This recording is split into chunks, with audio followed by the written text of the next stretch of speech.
बैतूल में 31 मई को छिंदवाड़ा के एक सराफा व्यापारी से की गई लूट की गुत्थी पुलिस ने सुलझा ली है। घटना में शामिल 5 आरोपी युवकों के साथ साथ 2 अपचारी बालकों को भी गिरफ्तार किया गया है। पुलिस के मुताबिक छिंदवाड़ा के रहने वाला सराफा व्यापारी जेवर खरीदने के लिए बैतूल आया था। आरोपियों के संपर्क में आने के बाद आरोपियों ने उसे असली हीरे दिखाकर नकली हीरे थमाने की कोशिश की, लेकिन समझ में आने के बाद जब प्रिंस ने हीरे खरीदने से मना किया तो आरोपियों ने कट्टे दिखाकर प्रिंस के पास रखे 2.5 लाख के जेवर और 2.5 लाख नगद लूट लिए थे। बताया जा रहा है कि आरोपी ने ऐसी घटनाओं को अंजाम देने के लिए असली हीरों का उपयोग कर रहे थे। योजना के मुताबिक ऐसी कई घटनाओं को अंजाम देकर लगभग 2.5 करोड़ रुपए कमाने की योजना पर काम किया जा रहा था, लेकिन पहली बार ही आरोपी पुलिस के हत्थे चढ़ गए। आरोपी असली हीरो को छुपाने के लिए दवाई कैप्सूल का उपयोग कर रहे थे। पुलिस ने नकदी समेत असली और नकली हीरे, जेवर और कट्टे भी जब्त किए हैं।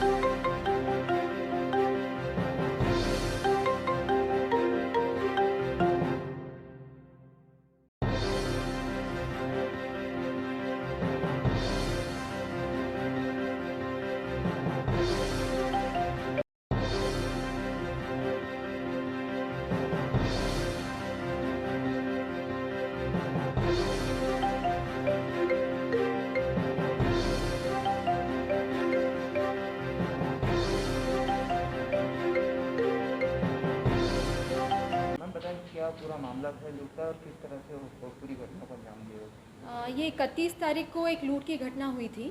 प्रिंस सोनी नाम का फरियादी था जिसकी सोने चांदी की दुकान है छिंदवाड़ा में, जो सोना चांदी और डायमंड्स में डील करता है। तो इनको 4 लोगों ने ठगा इस प्रकार की रिपोर्ट आई थी हमारे पास और लूट के इनसे काफ़ी कुछ मशरूका ले गए, डायमंड्स भी ले गए, इनके पैसे भी ले गए, इनका बैग भी छीन कर ले गए थे। तो इस प्रकार की रिपोर्ट आई। इसी आधार पे हम लोगों ने एसआईटी का गठन किया और इस एसआईटी में जो एसडीओपी बैतूल हैं श्री नितेश पटेल और एसडीओपी मुल्ताई नम्रता सोंधिया और इन्हीं के साथ ही हम लोगों ने जो थाना प्रभारी रखे थे वो थाना प्रभारी आमला, थाना प्रभारी साईखेड़ा, थाना प्रभारी बैतूल बाज़ार और थाना प्रभारी मुल्ताई और थाना प्रभारी शाहपुर। जिस थाने में ये एफआईआर दर्ज हुई है वो थाना गंज है बैतूल का, जहाँ पे मुख्य रूप से पूरी कार्रवाई को अंजाम दिया गया है। इसमें 31 तारीख को जैसे ही हमारे पास रिपोर्ट आई, एसआईटी ने चारों तरफ हम लोगों ने सर्चिंग की, सीसीटीवी के आधार पे कुछ फुटेज हमको मिले और उसी आधार पे हम लोग आगे बढ़े और 8 आरोपियों को इसमें राउंड अप किया। आरोपियों के मिलने के बाद ये चीज़ संज्ञान में आई कि इन आरोपियों ने फरियादी से पहले भी डीलिंग की थी। कुछ दिन पहले छिंदवाड़ा में ये डायमंड्स बेच कर आए थे, जिसके बदले में उसको पैसे भी मिल गए थे वापस। और इसमें ये भी एक एंगल आया है, जब सर्चिंग की गई इन आरोपियों के घर में तो कुछ कैप्सूल्स, खाली कैप्सूल्स भी मिले हम लोगों को, कैप्सूल्स के रैपर भी मिले। तो इनसे ये पूछताछ में मालूम चला कि एक जगह से दूसरी जगह ले जाने के लिए ये कैप्सूल का प्रयोग करते थे। चूँकि अभी 31 तक कंप्लीट लॉकडाउन की स्थिति में था बैतूल और छिंदवाड़ा और आसपास के जो सीमावर्ती ज़िले हैं और जो महाराष्ट्र की बॉर्डर है वहाँ पे बहुत टाइट सिक्योरिटी थी। काफ़ी आने जाने वालों की सघन चेकिंग की जा रही थी और अंदर भी इंटरनल काफ़ी चेकिंग पॉइंट्स लगे थे। तो इन सब से बचने के लिए इन लोगों ने कैप्सूल का सहारा लिया और इस खाली कैप्सूल में वो पाउडर निकाल के इन्होंने डायमंड्स जो है वो इस तरह से भर के और ये एक जगह से दूसरी जगह ले जाते थे और सेल करते थे। तो पहली डीलिंग इनकी छिंदवाड़ा में ही हुई थी।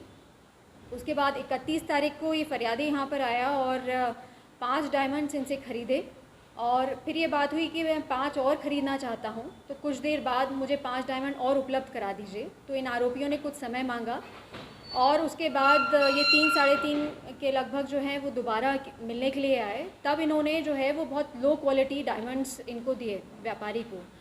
तो व्यापारी का ये कहना था कि ये जो जितने मैंने पैसे दिए हैं वैसी क्वालिटी का नहीं है। तो इनमें कहासुनी होने लग गई। इतने में इन लोगों ने कट्टा निकाला और व्यापारी के पास जो डायमंड्स थे, पैसे थे, कुछ चांदी का भी सामान उसके बैग में था, ये सब लेके ये फ़रार हो गए।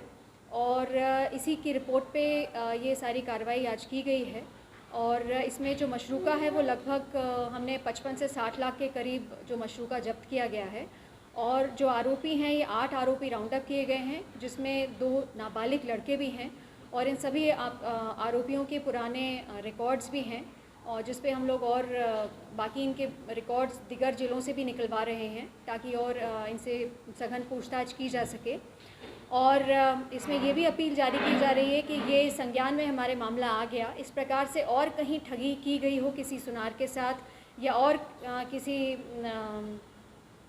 दुकान में जाकर, तो कृपया बताएं और इनसे पूछताछ में हम और इनके CDR के आधार पे और निकलवा लेंगे।